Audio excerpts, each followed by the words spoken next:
നമസ്കാരം. ദക്ഷിണേന്ത്യയിലെ കോൺഗ്രസിന്റെ ഊർജ്ജമാണ് DK ശിവകുമാർ എന്ന കരുത്തൻ. കർണാടകയിൽ ഭരണം പിടിച്ച തന്ത്രശാലി. ഇപ്പോൾ തെലുങ്കാനയിലും പാർട്ടിയെ അധികാരത്തിൽ എത്തിക്കുന്നതിൽ നിർണായക പങ്കാണ് ശിവകുമാർ വഹിച്ചത്. ഇതോടെ DKയെ വരുതിയിൽ നിർത്താൻ കേന്ദ്ര സർക്കാരും ശ്രമം തുടങ്ങി എന്ന സൂചനകളാണ് പുറത്തുവരുന്നത്. കേരളത്തിലെ കോൺഗ്രസിന്റെ ചാനലായ ജയ്ഹിന്ദ് TVയിലെ നിക്ഷേപത്തിന്റെ വിവരങ്ങൾ തേടി ചാനൽ MDക്ക് നോട്ടീസ് അയച്ചത് കഴിഞ്ഞ ദിവസമാണ്. ഇത് DKയെ ഉന്നമിട്ട് നടക്കുന്ന രാഷ്ട്രീയ നീക്കങ്ങളുടെ ഭാഗമാണെന്നാണ് വിലയിരുത്തൽ. ഈ വിഷയത്തിൽ പ്രതികരണവുമായി കർണാടക ഉപമുഖ്യമന്ത്രിയും KPCC അധ്യക്ഷനുമായ DK ശിവകുമാർ രംഗത്തു വന്നു. തന്നെ രാഷ്ട്രീയമായി ഇല്ലാതാക്കാൻ വൻ ഗൂഢാലോചന നടക്കുന്നതായി ശിവകുമാർ പറഞ്ഞു. കേരളത്തിൽ ജയ്ഹിന്ദ് ചാനലിൽ DK ശിവകുമാറിന്റെ നിക്ഷേപം സംബന്ധിച്ച വിശദാംശങ്ങൾ ചാനൽ അധികൃതരിൽ നിന്ന് CBI സംഘം തേടിയതിനെക്കുറിച്ചാണ് ശിവകുമാർ പ്രതികരിച്ചത്. CBI തന്റെ അറസ്റ്റ് ആഗ്രഹിക്കുന്നു, അവരത് ചെയ്യട്ടെ, താൻ അതിന് ഒരുങ്ങിയിരിക്കുകയാണെന്നും ശിവകുമാർ വ്യക്തമാക്കി.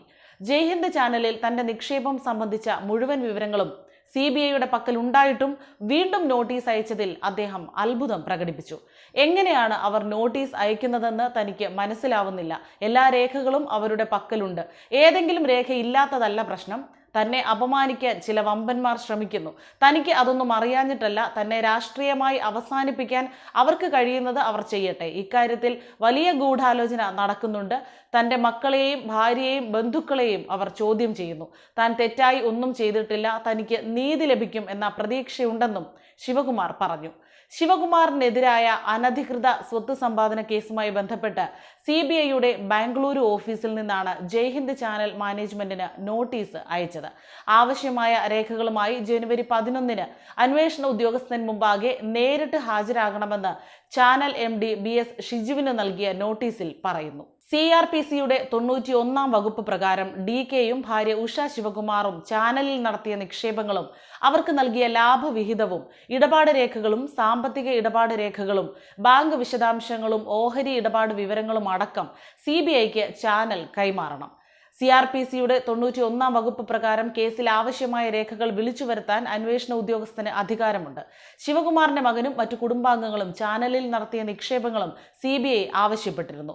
CBI നോട്ടീസ് കിട്ടിയതായി സ്ഥിരീകരിച്ച Jaihind MD BS Shiju agency ആവശ്യപ്പെട്ട എല്ലാ രേഖകളും റെക്കോർഡുകളും കൈമാറുമെന്നും വ്യക്തമാക്കുകയുണ്ടായി. കേന്ദ്രത്തിലെ BJP സർക്കാരിന്റെ രാഷ്ട്രീയ പ്രതികാരം വ്യക്തമാക്കുന്നതാണ് CBIയുടെ നോട്ടീസെന്ന് അദ്ദേഹം പ്രതികരിച്ചു. ക്രമക്കേടുകളൊന്നും കണ്ടെത്താനാവാതെ കർണാടകയിലെ മുൻ BJP സർക്കാർ അന്വേഷിച്ച് അവസാനിപ്പിച്ച കേസാണിത്. വീണ്ടും കേസ് കുത്തിപ്പൊക്കുന്നത് ലോക്സഭാ തിരഞ്ഞെടുപ്പിന് മുന്നോടിയായി കോൺഗ്രസിനെയും നേതാക്കളെയും പീഡിപ്പിക്കാനും താറടിക്കാനുമാണെന്നും ഷിജു വ്യക്തമാക്കി. DK ശിവകുമാറിനെതിരായ അനധികൃത സ്വത്ത് സമ്പാദന കേസ് CBIക്ക് കൈമാറിയ BJP സർക്കാരിന്റെ നടപടി സിദ്ധരാമയ്യ സർക്കാർ കഴിഞ്ഞ മാസം റദ്ദാക്കിയിരുന്നു. BJP സർക്കാരിന്റെ നടപടി നിയമപ്രകാരമായിരുന്നില്ലെന്ന് ചൂണ്ടിക്കാട്ടിയായിരുന്നു ഇത്. വരവിൽ കവിഞ്ഞ സ്വത്തുമായി ബന്ധപ്പെട്ട് കർണാടകയിൽ 577 കേസുകൾ രജിസ്റ്റർ ചെയ്തിട്ടുണ്ടെങ്കിലും ശിവകുമാറിൻ്റെതല്ലാതെ മറ്റൊരു കേസ് പോലും CBIക്ക് വിട്ടിട്ടില്ല. കോൺഗ്രസ് MLA BZ സമീർ അഹമ്മദ് ഖാൻ സമാന കേസ് നേരിട്ടിരുന്നു. അദ്ദേഹത്തിന്റെ കേസ് BJP സർക്കാർ ലോകായുക്തയ്ക്ക് വിടുകയാണ് ഉണ്ടായത്. DK ശിവകുമാറിനെതിരെ 2018 രജിസ്റ്റർ ചെയ്ത കേസ് 2019 സെപ്റ്റംബർ 25 അന്നത്തെ മുഖ്യമന്ത്രിയായിരുന്ന BS യെദ്യൂരപ്പ CBIക്ക് കൈമാറുകയായിരുന്നു. 2020 ഒക്ടോബർ 3 CBI കേസ് രജിസ്റ്റർ ചെയ്തു. ആദായ നികുതി വകുപ്പും ശിവകുമാറിനെ ലക്ഷ്യമിട്ട് റെയ്ഡ് നടത്തിയിരുന്നു. കർണാടകയിലെ ഉജ്ജ്വല വിജയത്തോടെ തെന്നിന്ത്യയിലെ താരമായ DK ശിവകുമാറിനെ വീഴ്ത്താനുള്ള തന്ത്രങ്ങൾ BJPയും ആലോചിച്ചു വരികയാണ്. ഇതിനിടെയാണ് CBI നോട്ടീസും എത്തിയത്.